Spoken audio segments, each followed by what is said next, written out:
The stars twinkled in the night sky as Daeho looked through his telescope. He was a simple astronomer working at Seoul National Observatory. That night changed everything for him and for all humans on Earth. A bright light appeared in the sky. It was not a star or a planet. It moved in strange ways that no Earth machine could.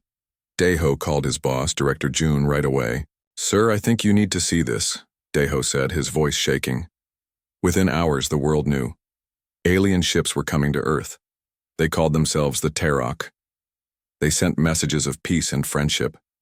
They wanted to meet humans and share knowledge, they said. Countries around the world prepared for the biggest event in human history. World leaders gathered in New York for the arrival. Hee-won, South Korea's top diplomat, joined the welcome team. The first Terok ship landed in Central Park. It was huge and silver, shaped like a smooth teardrop. Crowds cheered as the door opened.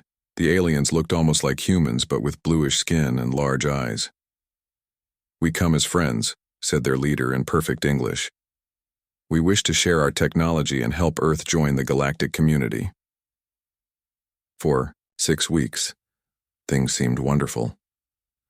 The Terok shared medical knowledge that cured some diseases. They helped improve crop growth. They talked about clean energy that would replace oil and coal.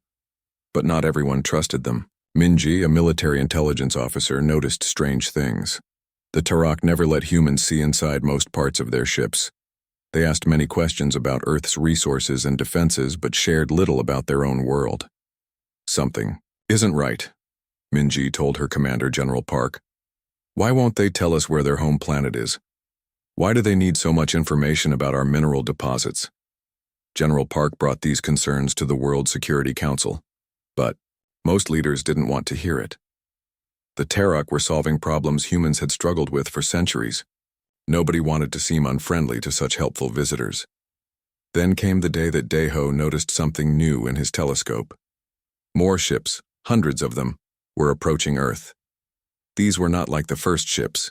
They were shaped like arrowheads with sharp edges and dark metal. The Terok ambassador smiled when asked about these ships. "Just more friends coming to help," he said. "You will see them tomorrow." That night, Minji couldn't sleep. She drove to a military base outside Seoul where some Terok were meeting with scientists. She used her security clearance to enter a room the aliens had been using. Inside, she found maps of Earth with cities marked as targets. Heart racing, she took pictures with her phone and sent them to General Park.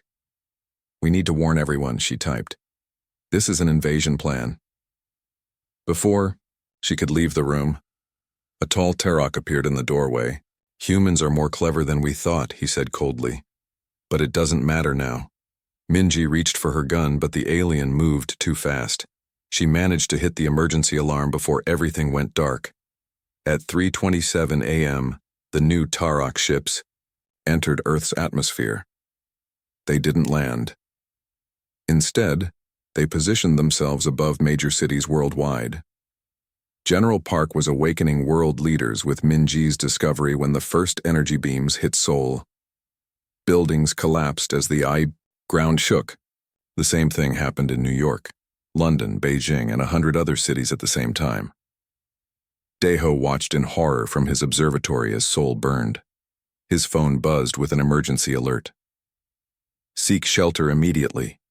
This is not a drill." The friendly Terok ships that had landed weeks earlier suddenly took off, joining the attack.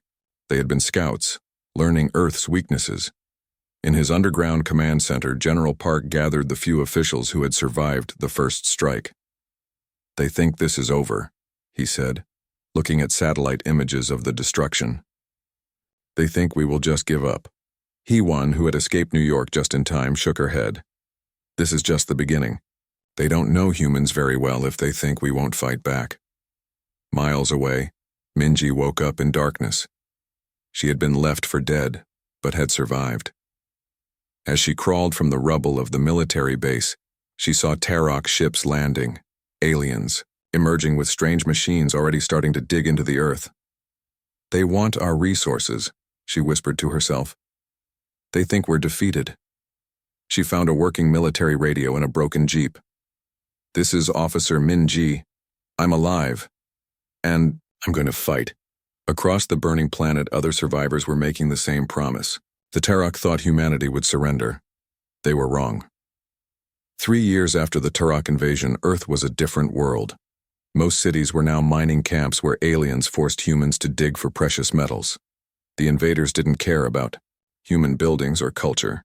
They only wanted what lay beneath the ground. In the mountains outside what used to be Busan, a small group of survivors had built a hidden camp. They called it Hope Base. It sat deep in a cave system where Turok scanners couldn't reach. Jin-Ho had once been a simple car mechanic. Now he led the Eastern Resistance Cell. He looked at the tired faces around the campfire. Only 23 people, but they hadn't given up. We got another 10 people out of the Daegu work camp yesterday, he told them. The new tunnel worked. Sumin nodded. She had designed the escape route. Before the invasion, she had been a mining engineer. Now, she used that knowledge to build hiding places. How many did we lose? Asked Tai Sung, their medical officer. 2, Jin-Ho said quietly. Everyone lowered their heads for a moment. Every human life mattered now. The quiet moment ended when Young Ji burst into the cave. She was their best scout, able to move through Turok territory without being seen. You need to see this, she said, dropping her backpack and pulling out a small metal object. It looked like a broken piece of alien technology. Where did you get that? Asked Jin-Ho, eyes wide. A Turok scout ship crashed about 10 miles from here. I got there before their rescue team. Everyone gathered around the strange device. No one had ever gotten their hands on working Turok technology before. The aliens destroyed their equipment if it was damaged. The ship is mostly intact, Young-ji continued. And I don't think they know it crashed yet. Their patrol patterns haven't changed. Jin-Ho looked at Su-min. Can you make sense of this? She turned the device over in her hands. Maybe. But I'd need to see the whole ship. That night, Jin-Ho led a small team to the crash site. They moved carefully through the forest, stopping whenever Turok flying drones passed overhead. The crashed ship was smaller than the big war vessels, about the size of a bus. Its silver hull had cracked open like an egg. 2 hours, Jin-Ho told the team. Then we must be gone. Su-min went straight to what looked like the engine room. Do-hyun, who had been a computer programmer, found what seemed to be the ship's control panel. They worked quickly, taking pictures and small samples when possible. As dawn approached, they heard Turok ships in the distance. They're coming, hissed Young-ji from her lookout position. 1 more minute, Su-min begged, her hands deep in the ship's power system. Jin-Ho counted the seconds. Now! They fled into the forest just as Turok searchlights swept the area. Behind them, they heard the aliens' angry sounds as they discovered their ship had been explored. Back at Hope Base, Su-min spread out their findings. This changes everything, she said, eyes bright with excitement for the first time in years. Their ships use a form of magnetic propulsion. We don't have their materials, but I understand the principle now. Over the next few months, more resistance cells joined their network. A former physics professor named Jun Woo helped Su-min understand the alien technology. They couldn't build anything as advanced as Turok ships, but they could create weapons that might work against them. 6 months after finding the crashed ship, they were ready for their first real strike. Jin-Ho led a team of 10 people to a Turok mining operation. They carried crude but effective energy weapons built from the alien technology. Remember, Jin-Ho told them, we hit fast and we disappear. This is just to test the weapons. The attack was more successful than they had hoped. The Turok never expected humans to have weapons that could hurt them. 3 aliens fell before the others could respond. News of the attack spread through human slave camps by secret messages. Small acts of resistance multiplied. The Turok increased security, but they couldn't watch everywhere. 1 year after the crashed ship discovery, Hope Base had grown to over 200 people. Similar camps had formed across the world. Humans were learning, adapting, and planning. In a deep cave that served as their meeting room, Jin-Ho addressed the resistance leaders. Today we begin Operation Phoenix, he said. The Terok think we're just trying to survive. They don't realize we're building something that will change everything. On a table lay the plans for humanity's first space-capable fighter, built with salvaged and adapted Terok technology. They thought we wouldn't fight back, said Sumin, looking at their creation. Soon they'll learn how wrong they were. The asteroid belt between Mars and Jupiter became humanity's secret shipyard. 5 years into the Terok occupation of Earth, the Resistance had moved some operations to space. Old mining facilities abandoned before the invasion now buzzed with hidden activity. Commander Han stood at the viewport of Asteroid Base Alpha, watching as workers moved across the surface of what would soon be humanity's first real warship. The ship was small compared to Terok vessels, but it represented something powerful. Hope. How long until she's ready? Han asked. Engineer Kyung looked up from her tablet. 2 weeks for this one. The others will follow 1 month apart. Han nodded. Building in secret meant working slowly to avoid detection. The Terok controlled Earth and had outposts on Mars, but they rarely patrolled the asteroid belt. They didn't think humans had the technology to reach it. What the Terok didn't know was that humans had been studying their technology for years. Every crashed scout ship, every broken weapon, every piece of alien equipment provided new understanding. Humans couldn't match Terok technology yet, but they had learned enough to adapt it. Captain Mina is here, said a young aide. Han turned as Mina entered the room. She had been a cargo pilot before the invasion. Now she would command humanity's first space warship. The crew is ready, Mina said. We've been training in the simulator for months. Han led them to a secure room where a 3D model of their ship glowed blue in the center. This is the ESS Vengeance, he said. First of our fleet. The ship had a sleek design, different from the bulky Terok vessels. Human engineers had focused on speed and stealth rather than size and power. Our advantage is that they don't know we're coming, Kyung explained. We've developed a stealth system that hides our energy signature. We can get close before they detect us. Mina studied the ship model. And the weapons? We can't match their firepower, Han admitted. But we don't need to. Their ships have weak points. He pointed to several areas on the model. Hit them here and here, then get away fast. The next day, Han took Mina to see the real ship. They put on spacesuits and walked across the asteroid's surface. The Vengeance was attached to the rock, partially built inside a crater to hide it from any passing Terok ships. She's beautiful, Mina said, touching the hull. And she has sisters, Han replied. We have 5 more under construction at other asteroid bases. 3 weeks later, the Vengeance was ready for its first real flight. The crew gathered in the main cabin as Mina took the captain's seat. Remember your training, she told them. This isn't just a test flight. We're also gathering intelligence. The ship detached from the asteroid base and moved silently into space. Their mission was to observe Terok patrol patterns near Mars without being detected. Pilot Jun guided the ship expertly through the asteroid field. The navigation system, based on stolen Terok technology but improved by human innovation, worked perfectly. As they approached Mars, they saw a Terok supply ship moving toward the planet's surface. Stealth systems at maximum, Mina ordered. Let's see how close we can get without them noticing. The Vengeance shadowed the alien vessel, recording its movements and scanning its systems. The Terok ship never changed course or speed. It didn't know it was being watched. It's working, whispered Communications Officer Suk. They can't see us. After gathering valuable data, the Vengeance returned to Asteroid Base Alpha. The mission was a complete success. For the first time, humans had a working warship that could move through space undetected by the Terok. Over the next 6 months, 5 more ships joined the Vengeance. The small fleet trained together, practicing complex maneuvers in the asteroid belt. Each ship had a special purpose. The Vengeance for command and attack, the Shadow for reconnaissance, the Hammer for heavy strikes, and others for support roles. While the fleet prepared, Resistance spies on Earth and Mars gathered critical information about Terok operations. They discovered the aliens' main supply routes and communication centers. They learned the patterns of Terok patrols and the locations of their main bases. Most importantly, they confirmed what Han had suspected.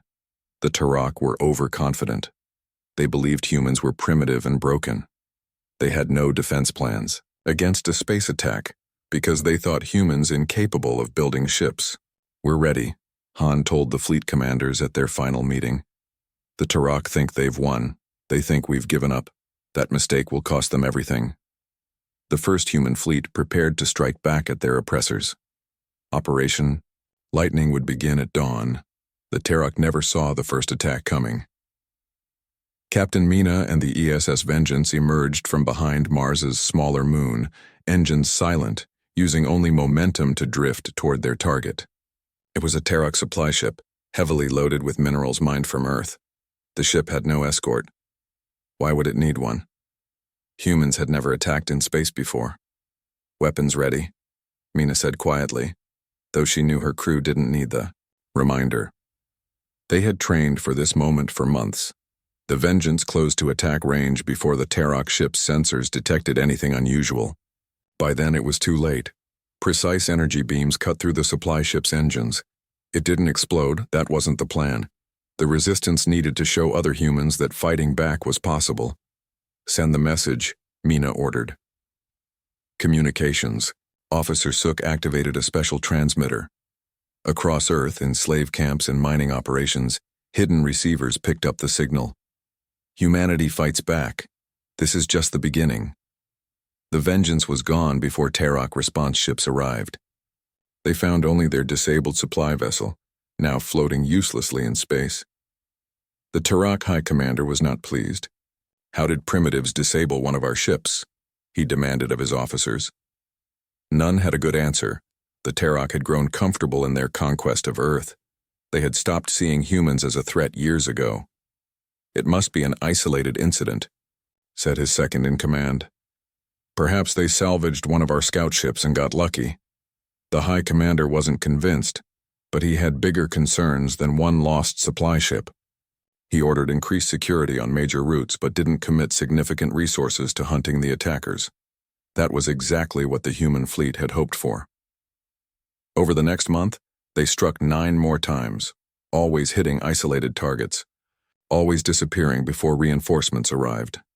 Each attack was broadcast to Earth using special frequencies the Terok couldn't block. In his command center on Mars, the Terok High Commander watched recordings of the attacks with growing concern. "These are not random strikes," he said. "They know our patrol schedules. They're targeting specific ships." His intelligence officer agreed. "The human vessels are small but surprisingly advanced. They appear to be using modified versions of our own technology." "Impossible," the High Commander shouted. "These creatures were using chemical rockets when we arrived." "Nevertheless," the intelligence officer continued, "they have clearly been studying our systems. And there must be more than one ship now." He was right. The human fleet had grown to 12 vessels, all built in secret asteroid bases. Each success gave them more confidence and more captured Terok technology to study. Commander Han coordinated operations from Asteroid Base Alpha. "It's time for Phase 2, he told the ship captains during their secure meeting. "The Terok are confused, but not yet afraid. We need to show them we can hurt them where it matters." The plan was daring, an attack on the main Terok communications hub orbiting Earth. If successful, it would disrupt their entire command structure for hours. Captain Mina would lead the strike force, 3 ships including the Vengeance. "We'll have only minutes before they respond in force," she warned her crew. "Hit hard, hit fast, then run." The attack began at what would have been dawn in Korea. The 3 human ships appeared suddenly, their improved stealth systems allowing them to approach undetected. They opened fire simultaneously, targeting the hub's power systems and communications arrays. The Terok guards fought back, but they were unprepared for the speed and precision of the human ships. The Vengeance took a direct hit, but its shields, adapted from Terok technology, held. 3 minutes, Mina announced calmly as her ship shook from another near miss. Stay focused. Her weapons officer, Chang, fired the new electromagnetic pulse weapon they had developed. It shut down the hub's remaining systems completely. Target neutralized, he reported. Time to go. The three ships vanished into Earth's shadow just as Terok battlecruisers arrived from the moon base. For 6 hours, Terok forces across the solar system were in chaos. Without their central communications hub, they relied on older, slower methods to coordinate. The resistance on Earth used this window to free thousands of humans from work camps. News of the successful attack spread quickly among the oppressed population. For the first time in years, humans everywhere felt something powerful. Hope. The Terok High Command was furious. They had underestimated their enemy badly. In response, they called for their elite battle fleet from the home system. 6 massive warships, each carrying thousands of soldiers and fighters, began the journey to Earth. Let them come, said Han when he heard the news. The bigger they are, the harder they fall. The asteroid field between Mars and Jupiter became a perfect trap.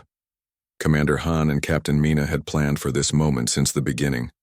The human fleet, now 20 ships strong, waited silently among the floating rocks. Their engines were powered down. Only life support systems ran at minimum levels. The Terok battle fleet has entered the solar system, reported Suk over the secure channel. 6 warships, just as our intelligence said. On the bridge of the Vengeance, Mina nodded. All ships confirm positions. One by one, the captains of the human fleet signaled they were ready. They were outnumbered and outgunned by the Terok armada.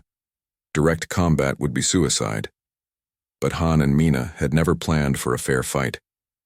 Remember, Mina told her crew, the Terok think in straight lines. They'll come right through the asteroid field because it's the fastest route to Earth. They don't expect us to be here. The human ships were hidden behind larger asteroids, their new stealth systems making them nearly invisible to Terok sensors. Throughout the field, Engineer Kyung and her team had planted special mines, devices that could create localized magnetic storms that would disrupt Terok ship systems. Hours passed.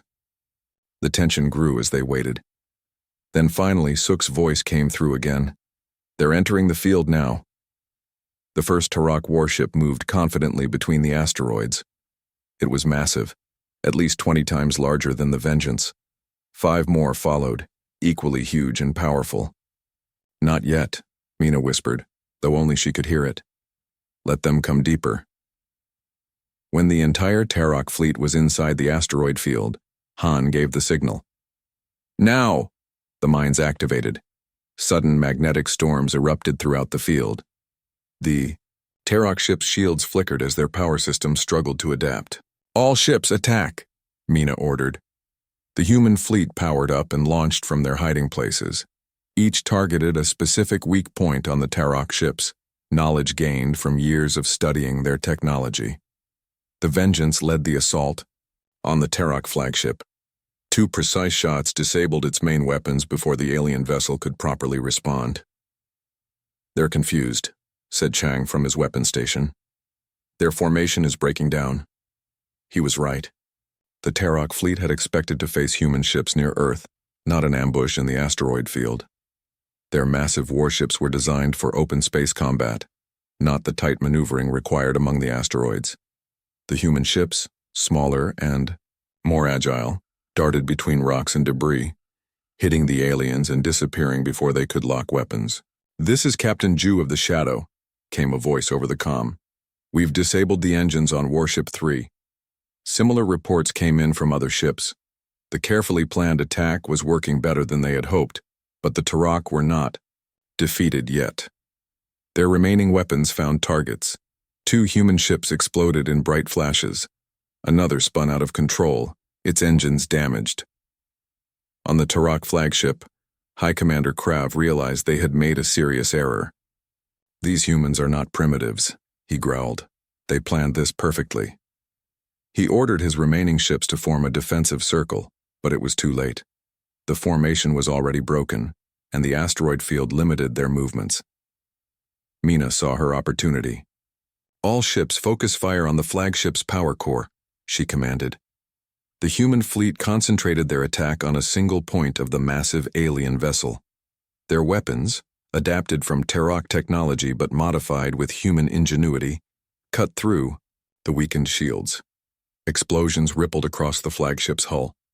Inside, Krav ordered his crew to abandon ship, but before they could reach the escape pods, a final hit breached the power core. The Terok flagship erupted in a ball of blue energy. The blast damaged 2 nearby Terok warships. 3 enemy ships destroyed, 2 crippled, 1 retreating, reported Sook with amazement in her voice. Cheers erupted across the human fleet. They had lost 3 ships, but the Terok had lost far more. The battle wasn't over, but the tide had turned. For the first time, humans had defeated the Terok in a major engagement. Send the message to Earth, Han ordered from the command base. Tell everyone, the fleet of vengeance has struck. Humanity fights back. Freedom is coming. Across the solar system, hope spread like wildfire. The Terok were not invincible after all. If humans could defeat them in space, they could be driven from Earth too. The war would continue, but everything had changed.